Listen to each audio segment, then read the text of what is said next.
पै अन्यथा बोध आघवा, मावळवनी ते या पांडवा, बोध मात्रीची जीवा ठावो होये। हे अर्जुन, तब विपरीत ज्ञान का अस्त होकर उसका अंतःकरण केवल ज्ञान के स्थान पर स्थिर हो जाता है। धारणी वेचे सरे, तैसे भोगे प्राचीन पुरे, नवे तवन उपकरे काहीच करू। जिस प्रकार इकट्ठा हुआ जल प्रयोग में लाने से समाप्त हो जाता है, उसी प्रकार भोग करने पर प्रारब्ध खत्म हो जाता है और नया अर्थात क्रियमाण तो कुछ भी करने के उपयोग में नहीं आता, फलद्रूप नहीं होता। तैसी कर्म साम्य दशा, होये ते या वीरेशा, मग श्री गुरु आपैसा भेटे चिगा। हे अर्जुन, उस प्रकार की कर्म समानता की अवस्था उसे प्राप्त होती है, फिर उसे श्री गुरु की भेंट सहज में हो जाती है। रातीची चौपाहारी, वेचले या अंधारी, डोळे या तमारी मिळे जैसा। जिस प्रकार रात्रि के 4 पहर बीतने पर अंधकार के शत्रु सूर्य के दर्शन नेत्रों को आपसे आप हो जाते हैं। का येऊनी फळांचा घडू, पाऊखवी केळीचा वाढू, गुरु भेटवनी करी पाडू, बुद्धीसी तैसा। अथवा फलों के घौद के आते ही वह केले के वृक्ष की बाढ़ कुंठित कर देता है।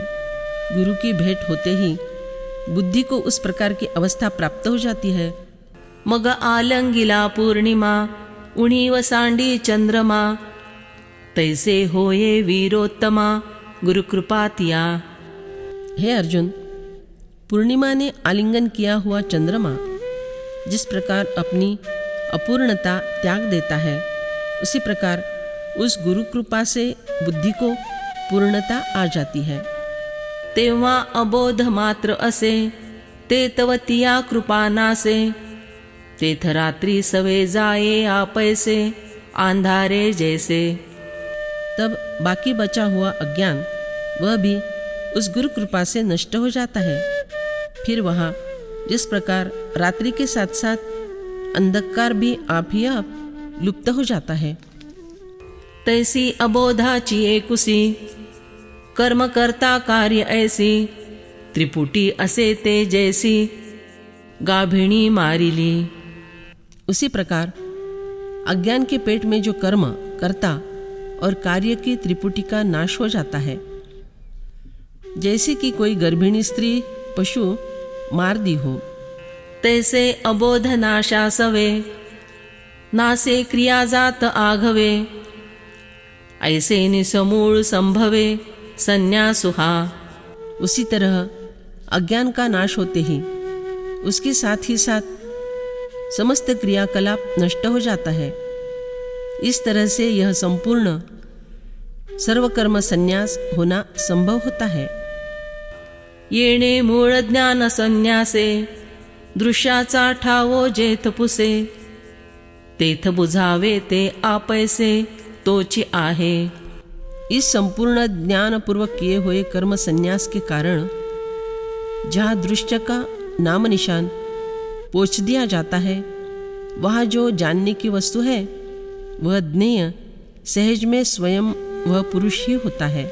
चेयिले यावरी पाही, स्वप्नीचे या तिये डोही, आपणे याते काई काढू जावे।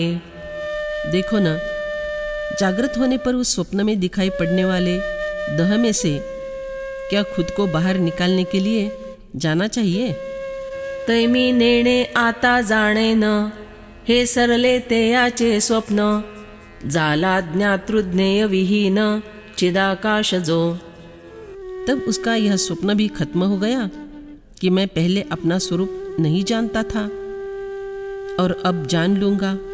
जो पुरुष ज्ञातृ ज्ञेय रहित चैतन्याकाश अर्थात ज्ञान रूपी आकाश स्वयं बन गया। मुखाभासे सी आरिसा, परवता नेले या वीरेशा, पाहाते पणे विण जैसा पाहात ठाके।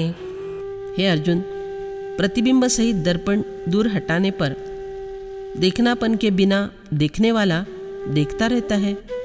तैसे नेणणे जे गेले तेणे जाणणे ही नेले मग निष्क्रिय उरले चिन्मात्रची। उसी प्रकार अज्ञान जो चला गया वह अपने साथ सापेक्ष ज्ञान भी ले गया, फिर क्रिया रहित ऐसा केवल ज्ञान ही बाकी रह गया। तेथ स्वभावे धनंजया नाही कवणीची क्रिया म्हणो निवादुतेया नैष्कर्म्य ऐसा। हे अर्जुन, वह ज्ञान मात्र स्वरूप में स्वभाव से कौन सा भी कर्म नहीं होता, इसलिए इस स्वरूप स्थिति का नैष्कर्म्य अर्थात कर्म शून्यता यह नाम है। ते आपुले आपणपे असतची हो ओनी आरोपे तरंगुका वायुलोपे समुद्र जैसा। जिस प्रकार हवा का प्रवाह बंद हो जाने पर लहर अपने समुद्र के मूल स्वरूप में रहती है ना, उसी प्रकार वह अपना जो मूल स्वरूप होता है वही होकर अपने आप में वह पुरुष रहता है। तैसे न होणे जे निफजे ते नैष्कर्म्य सिद्धी म्हणिजे जे सर्वाही सिद्धी जाणिजे परम हेची। उसी प्रकार जो कर्म का न होना सिद्ध होता है उसे नैष्कर्म्य सिद्धि कहना चाहिए और इसे ही सभी सिद्धियों में श्रेष्ठ समझना चाहिए। देवळाचे या कामा कळसू परमु गंगे सिंधु प्रवेशू का सुवर्ण शुद्धि कसु 16वां जैसा। जिस प्रकार मंदिर निर्माण में कलश, गंगा के लिए समुद्र प्रवेश अथवा सोने की शुद्धता के लिए 16वां कस यही अंतिम सीमा होती है। तैसे आपुले नेणणे फेडी जे जे का जाणणे तेही गिळूनी असणे ऐसी जे दशा। उसी प्रकार अपना अज्ञान नष्ट करने वाला जो ज्ञान है उसे भी निगलकर अस्तित्व में रहना, इस प्रकार की जो अवस्था है तिये परवते काही निफजणे येथ नाही म्हणोनी म्हणिपे पाही परम सिद्धिते। उस अवस्था के आगे और कुछ भी बनने के लिए यहाँ बाकी नहीं रह जाता, इसलिए उसे परम सिद्धि कहा जाता है। ध्यान में रखो। सिद्धिं प्राप्तो यथा ब्रह्म तथाप्नोति निबोध में समासे नैव कौन्तेय निष्ठा ज्ञानस्य या परा। हे कौन्तेय, सिद्धि अर्थात अंतःकरण की शुद्धि को प्राप्त हुआ साधक ब्रह्म को, जो कि ज्ञान की परानिष्ठा है, जिस प्रकार से प्राप्त होता है उस प्रकार को तुम मुझसे संक्षेप में ही समझो। परिहेची आत्मसिद्धि जो कोण भाग्य निधि श्री गुरु कृपा लब्धि काळी पावे। परंतु जो कोई भाग्यशाली पुरुष होगा उसे यही आत्मसिद्धि श्री गुरु कृपा का लाभ होने के समय प्राप्त होती है। उदय जता दिन करू प्रकाश आते आंधारू का दीप संगे का पुरु दीपुच होए। जिस प्रकार सूर्य के निकलते ही अंधकार ही प्रकाश बन जाता है अथवा दीपक के स्पर्श से कपूर ही दिया बन जाता है। की ते लवणाची कणिका मिळतची खेवो उदका उदकची होऊनी देखा ठाके जेवी। देखो, जिस प्रकार नमक की बारीक कनी जल का स्पर्श होते ही जलस्वरूप होकर रहती है। का निद्रितुचेव विलेया स्वप्नेसी निदवाया जाऊनी आपणेया मिळे जैसा।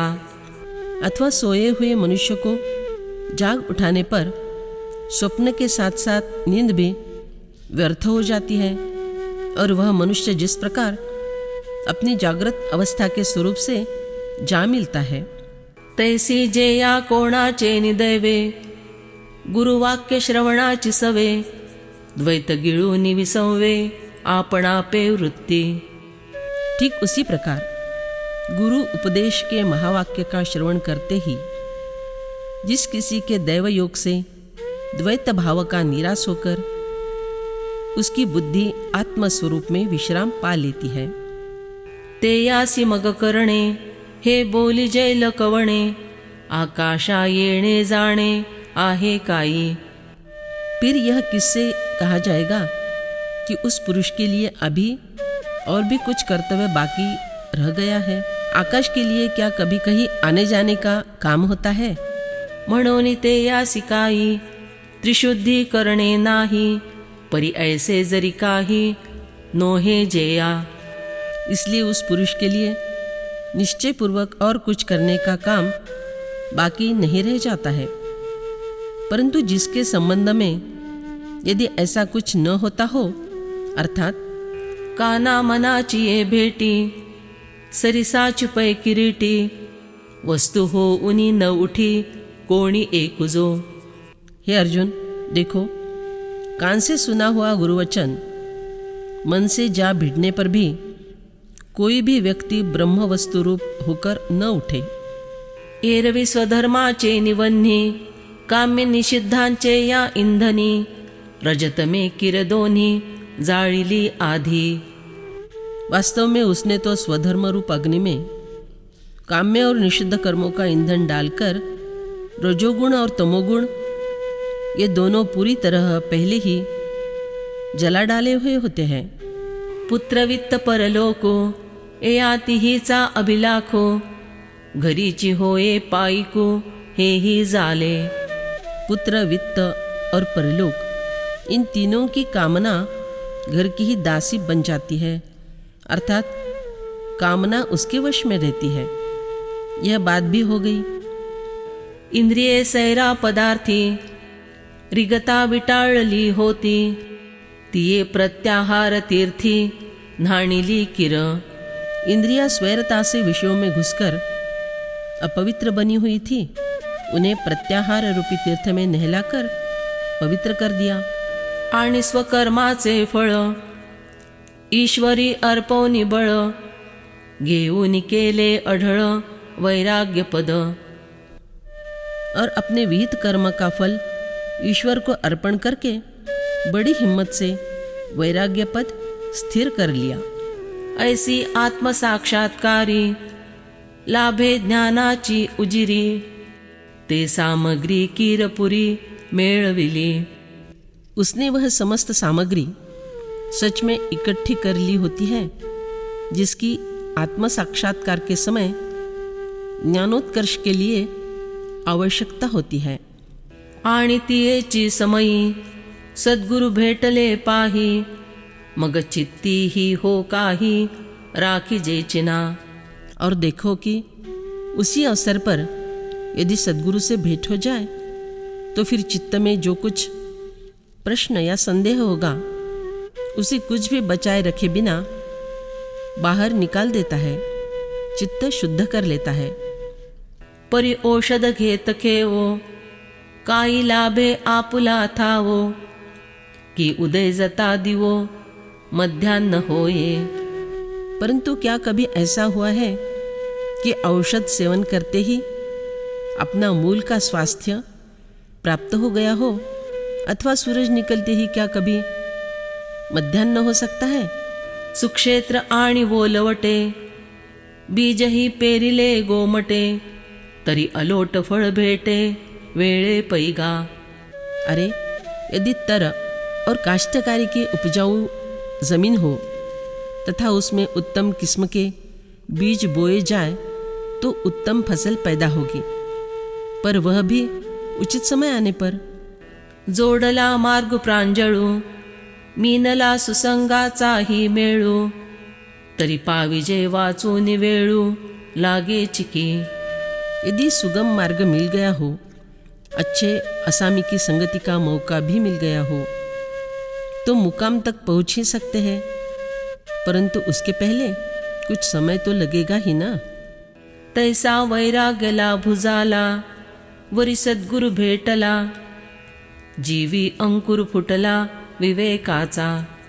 उसी प्रकार वैराग्य की प्राप्ति हो गई है, फिर सद्गुरु से भेंट हो गई है तथा अंतःकरण में विवेक रूपी अंकुर भी फूटा है।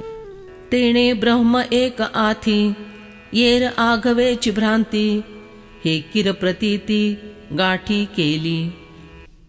उसके कारण उस पुरुष ने यह सच्चा अनुभव गांठ में बांध लिया है कि एकमात्र ब्रह्म ही सत्य है और बाकी सब कुछ भ्रांति है।